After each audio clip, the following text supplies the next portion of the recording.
Welcome to the first episode of our Beyond the Boat podcast series. I'm Tina Manker. I'm one of the performance life coaches at High Performance Sport New Zealand. We work with Rowing New Zealand to support the athletes in their aspirations and goals beyond the sport. And so in this episode, I'm talking to Johl, who's part of the New Zealand elite development squad at Rowing New Zealand. He's originally from Dunedin, attended Kavanagh College there, and it's also where he started his rowing. His rowing clubs are Otago Rowing Club and then Waikato Rowing Club because he moved up here for his university. Jack has represented New Zealand at juniors and under 23 level and has been quite successful, brought home a few medals, which is really cool. And he's also been at the Youth Olympic Games. Welcome, Jack. Hey, Tina. Good to be here. Nice to have you. Hey, so in this episode, we want to talk a little bit about the other stuff, I guess, that's going on in a rower's life. So some of the transition stages that you guys have to go through when you transition from like school rowing to club rowing and then eventually sort of move into the more elite environment. And you've got experience with all of those stages. But the other thing that's also really interesting is some of the challenges, I guess, that come with that and that you sort of have to navigate. So if we just give people a little bit of context, like what are you doing right now beyond rowing? So right now I am studying my master's in engineering through the University of Waikato, and so I'm able to do that part-time at sort of a half-load level. And the other things I'm doing are a diploma in brewing through the Institute of Brewing and Distilling based in the UK, and some consulting work or reviewing some papers for the new Energy Transition Accelerator program run by ECA and MB. And so that helps keep food on the table and a roof over my head. Outside of rowing. Yeah, it's quite a bit going on. Would you mind just talking us through what a normal day looks like, given that rowing takes up quite a lot of that time, I assume? Yeah, so the days have been a little bit disruptive for me recently as I've just recovered from COVID, like a lot of us. A typical day, if I had my way and didn't have COVID, would be getting up just after 5 and heading down to the sheds nice and early to get there and warm up, make sure everything's running well on the boat, make any changes that I need for the setup. And then we get on water at about 7 a.m. and we have a session that will usually last around 2 hours. And so we're off by 9:30 where I can get a bit more food in us. And then we might go for some meetings or a little bit of rehab before going home and having a bit more food. And then I have, depending on the week, been having a nap and then waking up, having a coffee and getting into a bit of study or work, followed by a bit more food, another session or two, and dinner, and then potentially a little bit of study in the evening as well before bedtime. It's not a lot of wriggle room, eh? No. I like everything to be quite structured as well, and it keeps me on track. Yeah. Cool. So if we take kind of a look back a little bit for now, like that's where you are at now. But if we kind of go back to when you were at school, when you had to kind of go through that first transition into, I guess, a different rowing environment, right? Like slightly less controlled perhaps than a school environment. What was that like? So what did what was that transition for you? And I guess, how did you navigate it? Mine was actually reasonably easy transition because when I left home and went out to RPC, I actually moved in with another one of the rowers and his family, and I managed to get a full sort of boarding situation where his mum was an awesome cook and would do all the washing. So it was I've left home, but I've just moved into someone else's home, really, which was definitely the easiest way to get into RPC, where the training load was a little bit of a step up, and started working reasonably full-time as well, which was one of the reasons I decided to go up to that regional performance centre, was because it was based around being able to work a 35, 40-hour week. So you could be a little bit more financially independent. And I quite like the idea of having something else in your day rather than just eat, sleep, row, sit on the couch. Would you mind talking about that a little bit? Like, why is that important to you to have something else? For me, I've always had a few different interests, and having something else to do when I'm not rowing is pretty important for me, because it gives my mind something to do and gives me depending on the task, you can get a sense of fulfillment, or that sense of progression where you're building on something, working towards something, or as in the case of when I just left school, it was going and working because you needed the money to keep yourself fed and keep a roof over your head.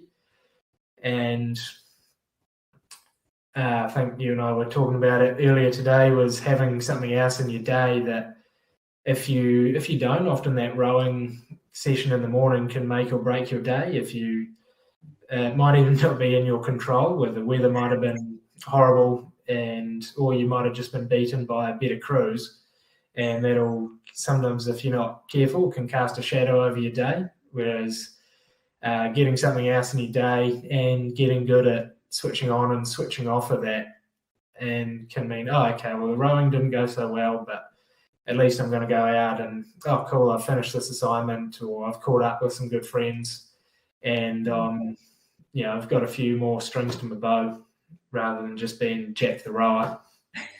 Yeah, fair enough. That's really interesting, actually, what you said just then, like about the kind of switching on and off, or switching from one to the other. Have you found anything that helps you kind of going from one to the other? It's probably up there in the top 3 things that I've gotten out of being in the high performance system. So access to the psychology team that we've had has sort of put those little systems in place where being able to switching off is probably the biggest one that people don't really think about. And I, wouldn't have thought about when I was at school or before I'd come into the Rowing New Zealand system. And so being able to walk away from the shed and leave rowing there. And there's a couple of little exercises or skills that the psych team would put in place, and one of them could be, as I leave the shed, as I'm driving back home, there might be a tree or a driveway where I can think about rowing and just let that whirl away in my head as much as I want until I pass that tree, and then that's done. That's we've closed the rowing book for a couple of hours at least. And for me, I go, right, if I'm going back home to the flat, I go, right, what kind of Jack do I want to be? Relaxed and easygoing, have a bit of fun, laugh with the flatmates, and not so serious. And so you go, okay, we'll leave all the rowing and rowing worries behind, and sort of switching off from rowing, switching on to being Jack the flatmate, or Jack the uni student, where I've got to be a bit more focused, sort of thing. And so that's been quite a useful skill. And I found when I'm not doing that properly, everything just blurs together, and after a couple of weeks I get quite mentally exhausted because I'm not able to switch on to other important tasks, which might be study or working or even time with friends, which if I'm stressed about seat racing coming up and that's constantly on my mind, I won't be able to have that enjoyable, relaxing time with my friends if I haven't switched it off. And then I won't get the benefits out of having time with my mates, which is, relaxes me, gives me energy, and a bit of perspective as well. Whereas I'll be going, how soon can I go away, and sort of, I've got racing to do, I need to be lying down, and I need to do this and this and this. Whereas, I need to actually get that balance of time with friends or family and time away so that I can come back into rowing and function at 100%. It's really great to hear that you're so deliberate about switching on and off and kind of, making decisions about who you want to be and like kind of also what you need, I guess, to be able to give each one of those areas kind of what they need or deserve, I guess. What would you say was most challenging for you coming out of school, rowing into kind of more independent club or regional performance center rowing in the rest of life that went along with it? Yeah, so because I moved quite a wee way away from Dunedin, I went up to Blenheim and the Central Regional Performance Centre, which was a great move in some aspects. So I could get a job and there was great water, great people to row with, but in other aspects, I was a long way from friends and family. And so over the summer, it was sweet because there was 20, 25 of us at the RPC that were all sort of lumped in together and all got along really well. Though where it got a little bit more challenging was the first winter where I didn't make the under-23 team. And so I ended up staying in Blenheim and only knew maybe 10 or 12 people, and half of them were workmates.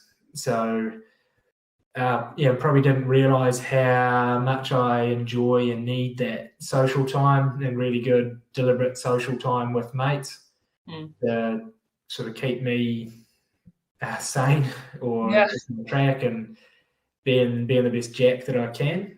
How long would you say it took you to realise that? Oh, that is something I probably didn't quite realise for a year or two. And it probably wasn't until the following winter where I was actually up in the under-23 team and met some of what are still some of my best mates and had that connection time with them and was able to relax, that I sort of realised that, when I was just working and rowing and I wasn't doing much else, often I was working on the weekends that first winter because almost needed to, or the work needed to be done and the pay was pretty low, so I needed to do a little bit more hours to get what I needed. And it didn't leave a lot of time for me and that deliberate relaxation time out of the boat. Sounds like you spent like a year is quite a long period of time, mate, to kind of not be your ideal or best self, I guess. Is there anything, like any advice that you'd give for people transitioning out of the school environment into kind of a new phase in terms of like what you wish you had known? Anything else on top of that? Yeah, I think I was thinking about it and I thought I'm probably applying sort of the lenses that I've got on my life now and that I know myself well enough now that I'd go, I would have done this. So at the time, I think I made, some of the better decisions with the knowledge that I had, and that's always been my philosophy is I make the best decisions with the information that I have at the time. And it took a little bit of development and figuring out myself a wee bit because I was only a small child of 18, 19. And even though I thought, I've figured it out. Of course. As every 18-year-old young male does. It's only sort of when I got a little bit older. And so every year I'd have the same thought of, I didn't know last year, but now I know. And now I've got it sorted. And once that happened sort of 4 or 5 years in a row, I go, okay, there's a bit of a pattern here. And maybe I don't know everything. I'd say keep in good contact with your mates, even if they are quite far away. And we've got some pretty cool tools in the modern age of messenger and video calls, which make a big difference. And having that video connection there can be so much better than just a phone call or making that extra effort to go down and see them or go out and finding new friends can be a little bit difficult if you're younger and a little bit shyer. Coming into a new place where everyone's already got their friend groups. But I think as best you can, that's a pretty handy thing. And as humans, we're social creatures and rely on that connection as much as we can. But I think also getting the deliberate time by myself is quite important. So I think I could have benefited a lot from going, right, I'm going for a walk Sunday, I'm going off and I've heard about this track that's, an hour or two. And even though I go, okay, maybe that's not the best physical rest, but mentally that'll be really, really awesome for me. And that'll help relax me and make me feel a bit more fulfilled as well. And I think often as an endurance athlete, you're going to be quite tired and buggered 97% of the year. And a little walk probably isn't going to impact that too much, but being mentally fresh will give you the energy in the long term, I think, and that'll make you feel more physically able, or it'll, mental freshness will give you that little bit more oomph to ignore any sort of fatigue or unmotivating thoughts, I think. Yeah, I remember us talking about this with another athlete recently, just around the fact that, we assume athletes are really fit, and they are, but actually you guys feel tired a lot of the time. And so just to recognize that, I mean, you've clearly done quite a lot of reflecting, which is really cool to see on, like what you need and what's important for you. If we look at the next transition then, so at some point, obviously you must have, because you're studying right now, you must have transitioned from doing work in rowing to kind of doing study in rowing. And also you talked already about being selected into the under-23 team and then kind of coming up here. So I guess I'm interested, what was that like? One, being selected for the team, but then also that transition into, okay, we're now not working at study.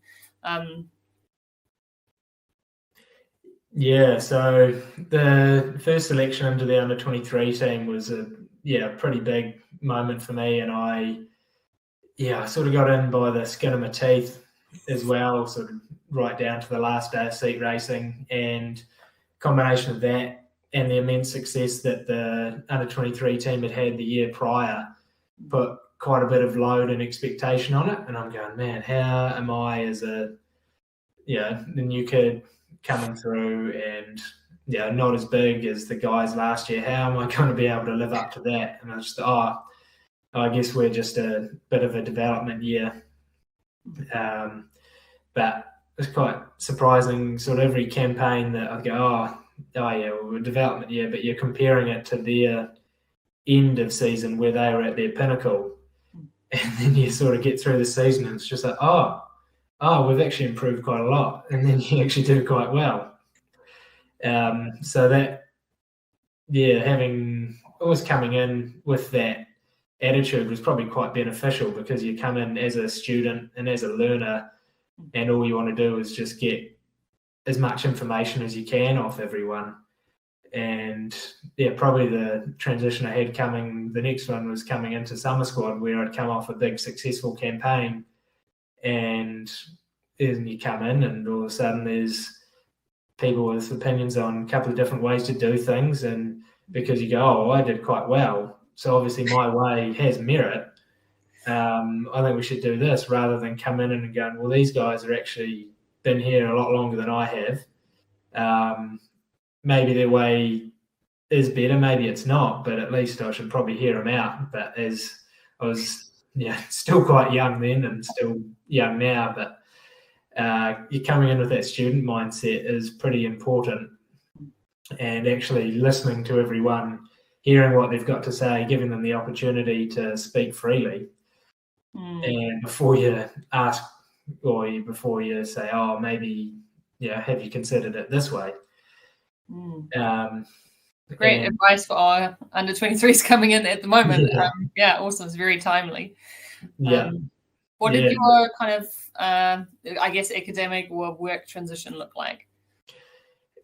So I've always been quite academic and quite switched on, and obviously, having school, you've got quite a bit of guidance there at a high school, and then coming through into the universities, it's yep, the lecturer is going to give the lecture and you can be there or you're not. You already paid your fees. They want you to be there, but if you don't turn up, they still get paid.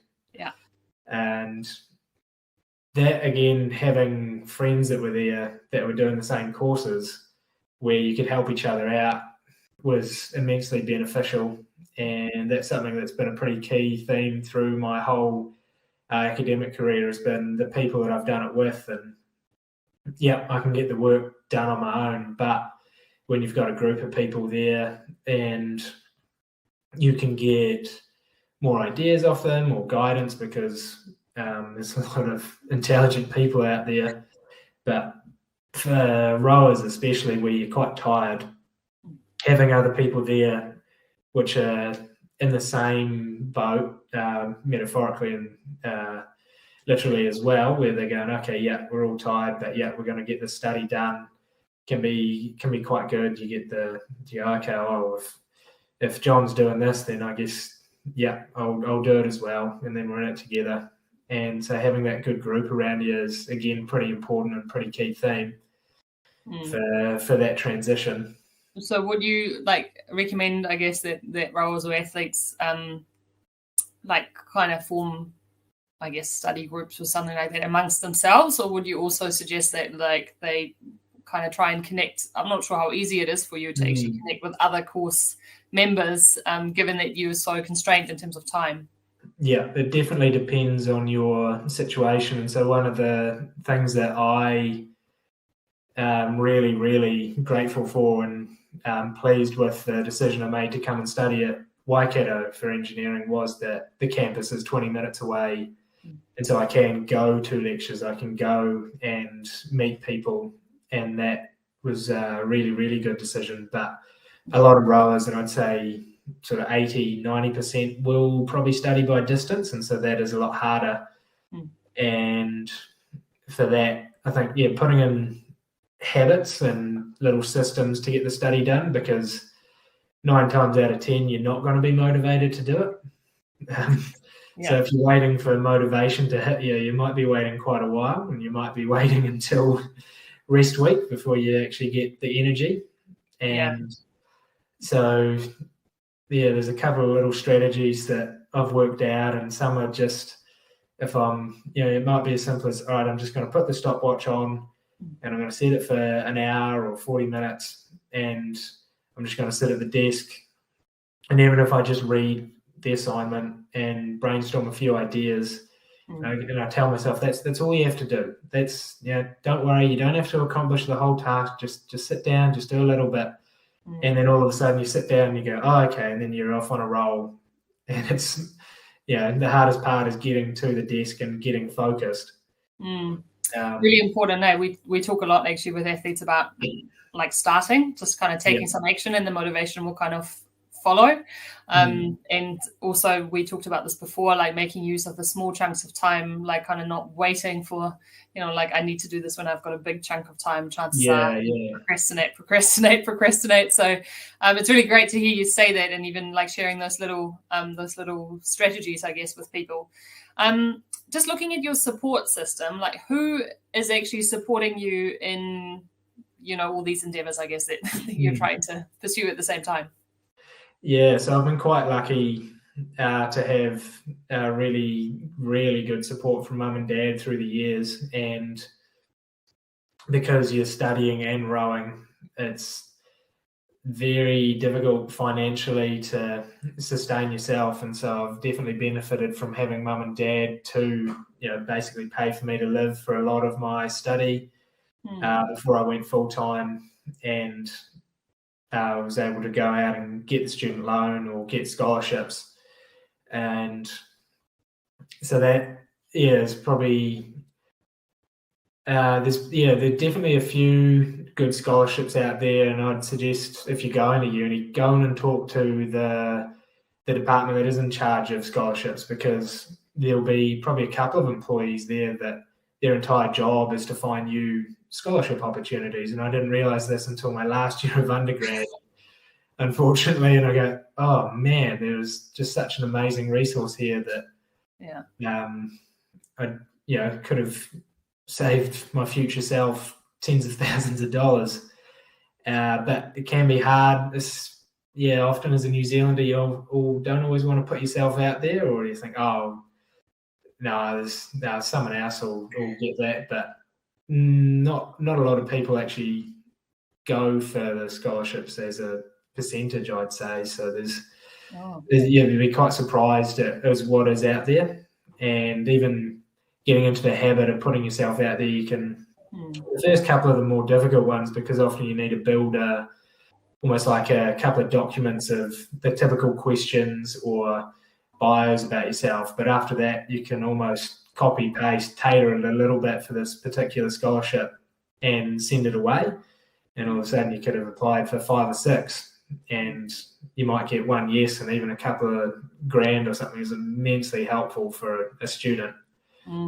That's probably one of the bigger things that I wish I knew leaving school.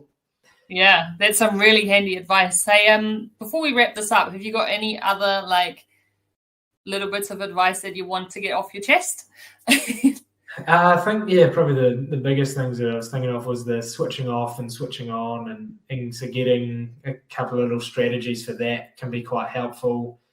Figuring out how you like to relax and being quite deliberate about it. So I like a lot of structure.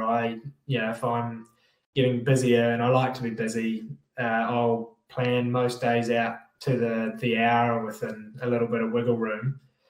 And that way it puts me on autopilot, and then I can just go, I'm studying for an hour because that's on the plan.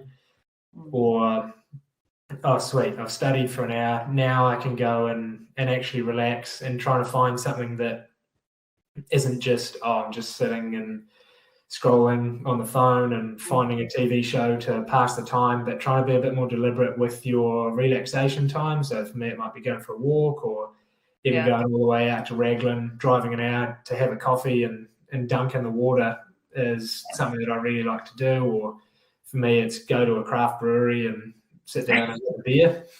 Yeah. All things in moderation, obviously, if the nutritionists are listening in. Fair enough. Hey, thanks so much, Jack, for this. Really, really appreciate it. Such important messages, and really handy to hear them from you. I think that concludes our first episode, really, of this Beyond the Boat podcast. Really appreciate your time, and if people have any questions about this episode or any questions for us, please do get in touch and email podcasts@rowingnewzealand.kiwi. You can get in touch in that way, and we'll see you next time. Thank you. Awesome. Thanks very much.